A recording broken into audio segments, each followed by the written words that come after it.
to get advantages here after being out of lane for so long. Here we go. No flash, no ghost, no hope for Rascal. First blood goes over to Cass from the jungle mostly, as no flash here for Showmaker as they're trying to go in on this one. He gets really low. Second Cyclone will secure it. All right, Cuz makes a proactive play here. They get Showmaker's full side prio they drafted for, they lost control of. And at least with that gank bottom side, they see an opportunity in mid. As this is just Rascal getting hit by a Horn, and then the flash stun from Canyon takes him out. Pretty self-explanatory there. This is the first Cyclone as Cuz hits 6 on the wave. Mid-dash, and then hits the second. Wukong absent in all of this.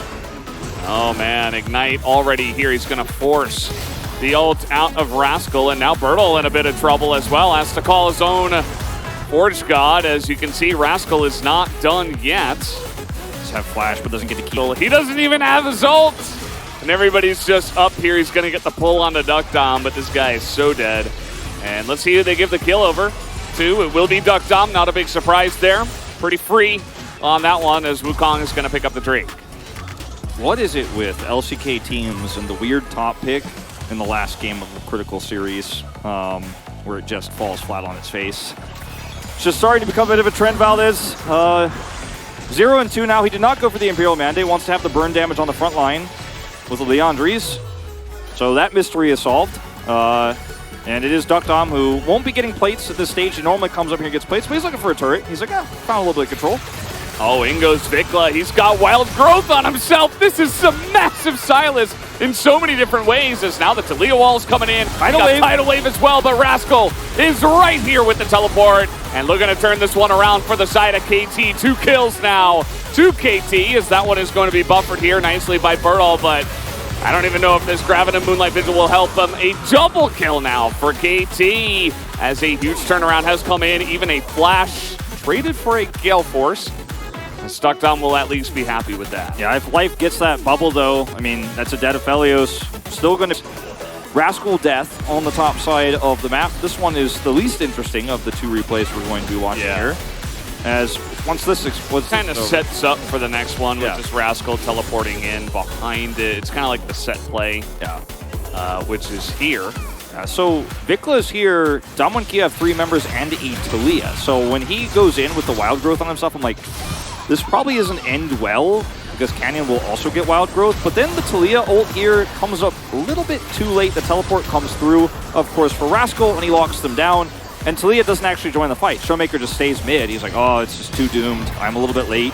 This was, better coordinated here for KT. Duck Dom was too vulnerable alone to actually collapse in himself, even though he has that top pull. Cyclone 2. Rotation is coming up, but it feels late from the side of Damwon Kia, as now Bertle comes in with the better Ornhorn himself.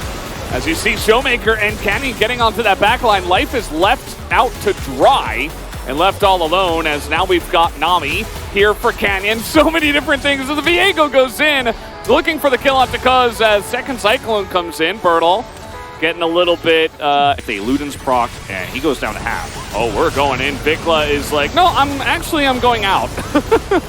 Decides to get out of there with a Heartbreaker, but now it's Bertle who is left all alone, and everybody else on the side of DK is just running, and you can see that Showmaker has to go into a stopwatch very early on. He is going to have to flash this one. In goes Vikla, and they have the tankiness. Vikla's got a Zonya's already as a big Moonlight Vigil comes in, but it's not big enough. Rascal also does end up breaking his stopwatch here to survive, and they're going to take out this turret. They're going to look for another charge. Damwon Kia just keep coming up empty in these exchanges. Oh man, Canyon nearly goes down, and that's that burst damage of the... We talked about how it could work, and then we were like, well, it probably won't, but now it is. From ahead, looks pretty good. Canyon's just dead. That is the value of Illusion. Yeah, and what did we talk about when we saw the Lulu lock in? Uh-oh, can't control vision if you fall behind, if you lose control of the map. These are those types of moments. Canyon will be picked. Kellen will be picked. You cannot clear this vision without your Ornn. And now this is just Baron being taken. No control of this whatsoever. And you can see that they're trying to come on in here as 4, but they don't have a jungler. So they would just have to try to corral them, try to do a little bit of damage. That's going to be denial on the Ornhorn as Bertle tries to flash in with his own smite. Doesn't end up working. Nice effort, I suppose, but he is going to be taken out. And now Duck Dom and Showmaker just have to kite this one back. Yeah, I don't know if they actually get to escape here. Yeah, no, they're just too fast on the other side as a bubble is going to catch him. It's the Swain zoning the other two. They're just looking for a full ace as Duckdom does do a bit of boom boom 200 years, but at the end of the day, he's going to be taken out here by the Lucian. Kellen looking for a back, but actually might have been better off looking for the execute. Will not get it anymore. Sad news. There it is, the unofficial. Look at Canyon, he's like, I don't know, I think being invisible might be a way to clear vision, right? Right? No. And then in the Orenhorn attempt here from Birdall is good hustle, you know, but unfortunately just completely denied here. Yeah. That flash was optimistic, and then he bellows breaths this, but he's left out to dry by his teammates. He's just instantly deleted. That set of rocks Showmaker puts up on the ground says, sorry, man. We're going to try to save the rest of the team. He hits him. Who actually stops him here? There's nobody anymore at this stage of the game who can threaten the Lucian. You get close to Lucian, he just kills you 1v1. The Gale Forces on you is just going to lock him out. Thanks for the turret. Appreciate it. I would like you guys to be away from this so we can take this in peace. We don't need any more bloodshed in this game. We've already spilled 11 kills all over the Rift.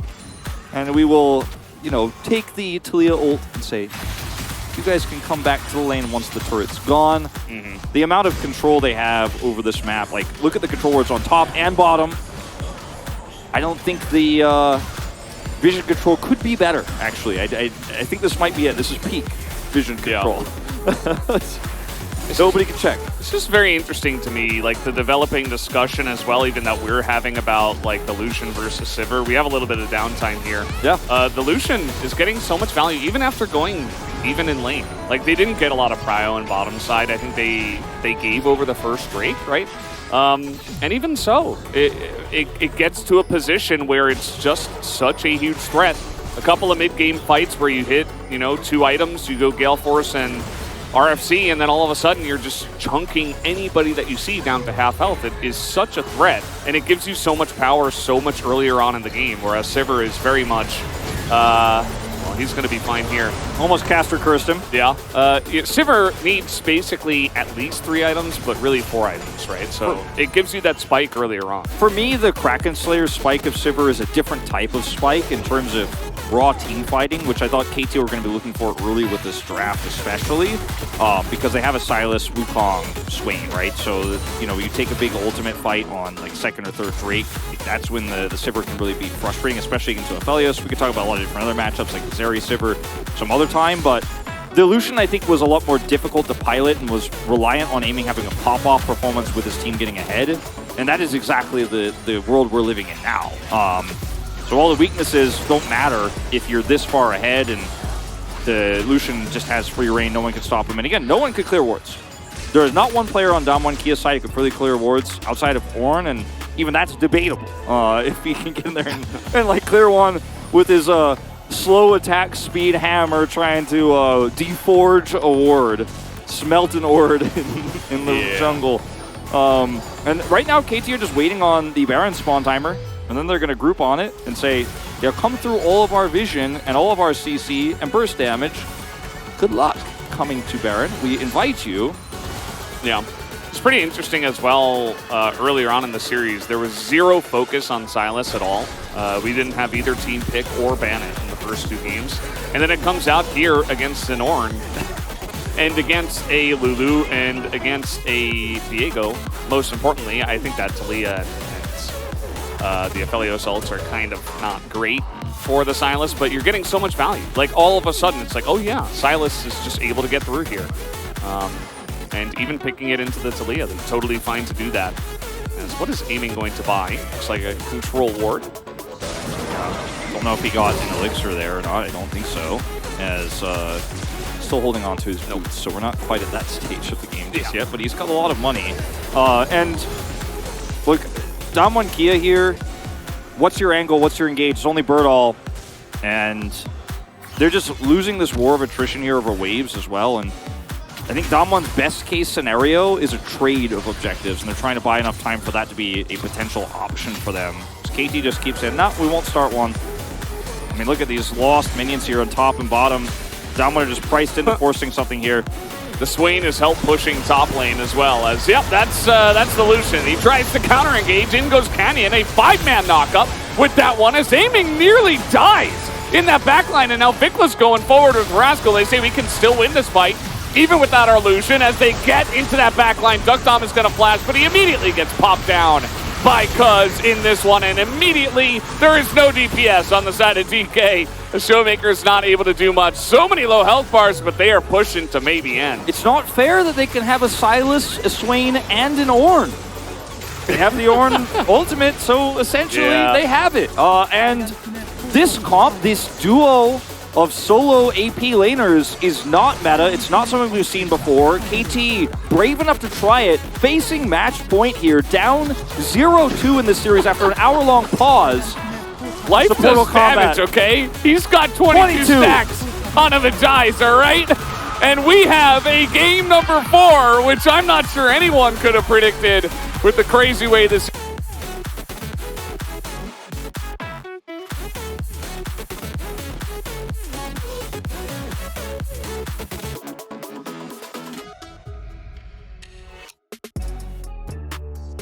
보였다. 많이 때렸고 공 앞에부터 빠르다 하자. 나 살려고 풀 써야 돼. 나 1초. 천천히. 나 딜보 좀 봐줘. 나 딜 못한다. 오케이, 나 2-5초 대광아. 나 딜 못해. 에이 써봐. 볼만해. 앞에 높을. 나 올리 1초. 탈려 끌었고 나 2-5초. 탈려 높을. 탈려 나 큐. 탈려 높을. 탈려 못 쫓아가면 끝나.